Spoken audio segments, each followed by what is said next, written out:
ఈ కాంబినేషన్ ఎప్పుడైనా తిన్నారా లేదా? అస్సలాము అలైకుం. Hi, hello, welcome back to our channel Shaik Saidani. How are you all? I am fine. ఈ వీడియోలో మీకు పులిహోరతో ఇంకో మంచి కాంబినేషన్ కర్రీ అయితే చూపిస్తాను. ఎవరు స్కిప్ చేయకుండా లాస్ట్ వరకు చూడండి.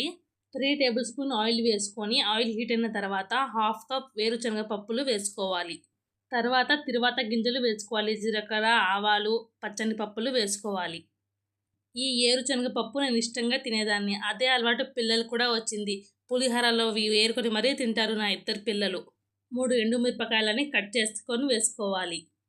మీ అందరికీ నిమ్మకాయ పులిహోర అంటే ఇష్టమా, చింతపండు పులిహోర అంటే ఇష్టమా నాకు కామెంట్ చేయండి.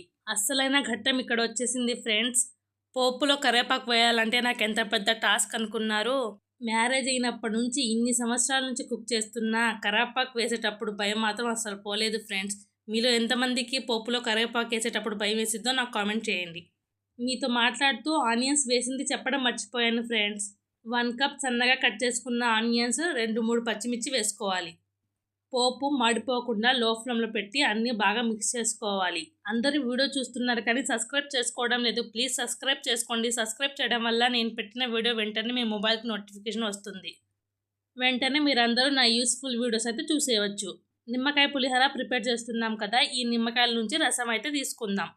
నిమ్మకాయల సైజ్ చాలా చిన్నగా ఉన్నాయని 5 తీసుకున్నాను. ఇక్కడ ఆల్రెడీ రైస్ అయితే ప్రిపేర్ చేసేసి చల్లార్చడానికి ఇలా పెట్టేశాను. 3 మెంబర్స్కి సరిపడే క్వాంటిటీ అయితే ప్రిపేర్ చేస్తున్నాను. అందరూ నా షార్ట్ వీడియోస్ చూస్తున్నారని లాంగ్ వీడియోస్ చూడడం లేదు ఎందుకు ఫ్రెండ్స్? మీకోసం ఇంత కష్టపడి వీడియో షూట్ చేస్తున్నా కదా, ప్లీజ్ అందరూ చూడండి. ఇలా ఆనియన్స్ మగ్గిన తర్వాత నిమ్మరసాన్ని అయితే దీనిలో వేసుకోండి. పులిహోరని చాలామంది చాలా రకాలుగా చేస్తారు, కానీ ఒక్కసారి ఇలా ట్రై చేయండి. ఎప్పుడు ఇలాగే ప్రిపేర్ చేసుకొని తింటారు.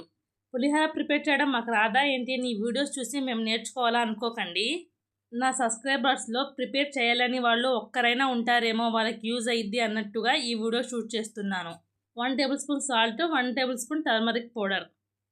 చాలామంది పులిహోరలో ఇంగువ వేస్తారు, నేను మాత్రం వేయను. ఎందుకంటే చిన్నపిల్లలు తింటారు కదా, వాళ్ళు హెల్తీగా తినాలనే నా కాన్సెప్ట్. ఉప్పు, పసుపు కలిసినట్టుగా ఒకసారి అంతా మిక్స్ చేసుకోవాలి.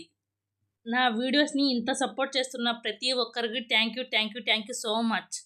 ఇప్పుడు మనం ఆల్రెడీ రైస్ ప్రిపేర్ చేసి పెట్టుకున్నాం కదా, అది ఈ పోపులో వేసి మిక్స్ చేయాలి. మా పిల్లలు ఈ విధంగా నేను పులిహోర ప్రిపేర్ చేసి ఇస్తే చాలా ఇష్టంగా తింటారు.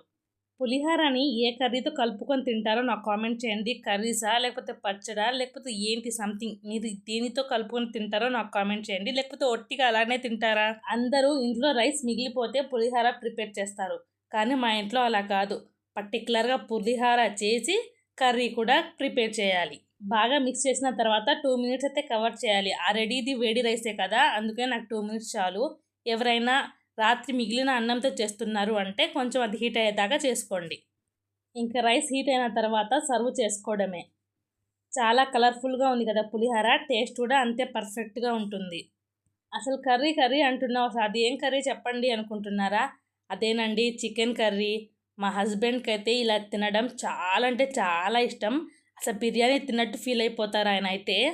చికెన్ గ్రేవీ కర్రీ పులిహోరలో కలుపుకొని తింటే వారెవా, టేస్ట్ అయితే సూపర్గా ఉంటుంది.